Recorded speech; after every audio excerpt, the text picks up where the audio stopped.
ഓഹോ, അപ്പൊ ഇതാണ് പരിപാടി അല്ലേ? സ്വന്തമായിട്ട് ക്യാപ്ഷൻ എഴുതാൻ കഴിവില്ലാത്തതുകൊണ്ട് വല്ലവരും പറയുന്ന ക്യാപ്ഷൻ എഴുതി വിറ്റ് കാശാക്കാം. ഞാൻ സമ്മതിക്കില്ല.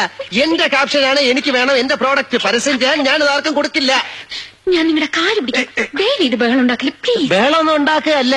ഞാൻ നേരെ MD എടുത്ത് പോയി പറയും, ഇത് എന്റെ ക്യാപ്ഷനാണ്, ഇത് ആർക്കും കൊടുക്കില്ല, ഇത് എനിക്ക് വേണം എന്റെ പ്രോഡക്റ്റിന് യൂസ് ചെയ്യാൻ. Wherever you go I am there ഗാദാ ജാം. അയ്യേ, ഈ ക്യാപ്ഷൻ നിങ്ങളുടെ പ്രോഡക്റ്റിന് പറ്റില്ല. പറ്റില്ല? പറ്റില്ല. എന്റെ ജാം ആരും മാറ്റി തിന്നണ്ട, ഞാൻ തിന്നോളാം. എന്റെ ക്യാപ്ഷൻ ഞാൻ കൊടുക്കില്ല, തരില്ല, തരില്ല, തരില്ല, തരില്ല. അയ്യോ പ്ലീസ്, അരുത്. ഞാൻ എന്ത് വേണേലും ചെയ്യാം, പോകരുത്.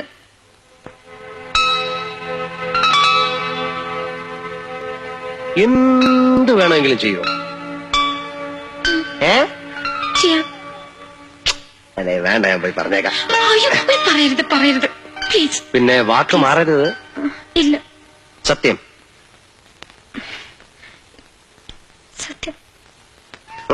ഇതെന്താ സത്യം? ഞാൻ പോയി പറഞ്ഞേക്കാം. അയ്യോ വേണ്ട, പറയരുത്. ശരി എങ്കിലേ എന്നോട് പറ ഐ ലവ് യു. ഞാനിപ്പോ പോയി പറയും, കമ്പനി പൂട്ടും, MD തൂങ്ങും, ഗാഥയുടെ പണി പോകും. ഓക്കെ. അയ്യോ പറയാം. പിന്നെ പറയാൻ ഇത്ര പ്രയാസം എന്തോന്ന്? I love U.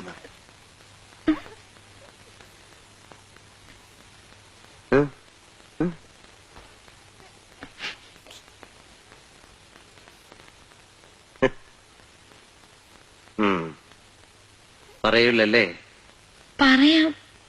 ഇല്ലെങ്കിൽ ഞാൻ പോയി പറയാം. Okay, tell me.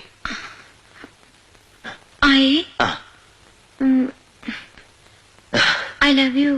I love you. ഈ ഐ ലവ് യു ആർക്ക് വേണം? കേൾക്കുന്നതിനകത്തൊരു സുഖം വേണ്ടേ? ഇങ്ങനെ പറയൂ, I love you. I love you. I love you. MD I love you എന്ന് പറ. I love you. I love you. ഇതെന്താ I love you? Okay okay okay. എന്നെ കെട്ടിപ്പിടിച്ചിട്ട് ഐ ലവ് യു അങ്ങനെ പറ.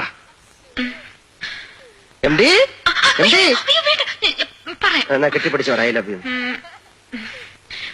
I love you. I love you. ഇതെന്താ I love U? എനിക്ക് പ്രശ്നമൊന്നുമല്ല, ഞാൻ പോയി പറഞ്ഞേക്കാം. MD കെട്ടിപ്പിടിച്ച് I love you, I love you എന്ന്. MD കെട്ടിപ്പിടിച്ച്